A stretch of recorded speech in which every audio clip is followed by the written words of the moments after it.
So, meine Damen und Herren, Pas de Deux, klein und groß, Piluno und Bebeto hier vorgestellt und gespannt Mühlenleiter, Schrägstrich, Ballisch.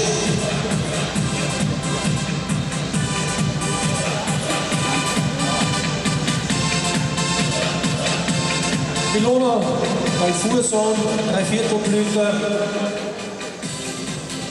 hoch erfolgreich in den verschiedensten Sparten, war er in jungen Jahren, ja 1989, Sieger der Hengstleistungsprüfung, hat 5-mal die Note 10 erhalten,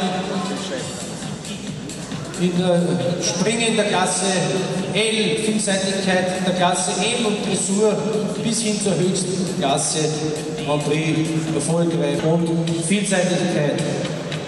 Die Mutter des Piluno, die Stute Dalia, eine sehr, sehr fruchtbare Stute in 20 Zuchtjahren, hat sie 19 Fohlen gebracht. Piluno hat 2 gehörte Söhne, den Boris und den Belmondo, 8 Jahre alt,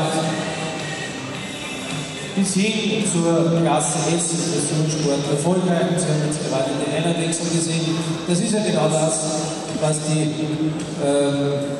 Pilunos und Balfours und Payazzos, wie sie alle heißen, auszeichnet.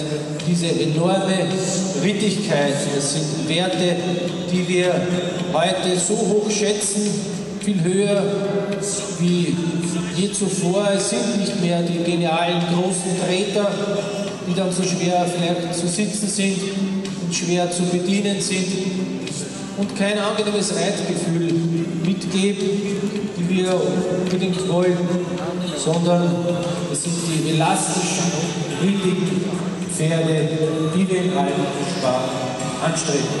Piluno und Bebeto, sie sollen sich wieder finden und dann zu zweit eine Ehrenrunde auf die Ehrenrunde sich begeben und dann wollen wir mit kräftigen Applaus verabschieden.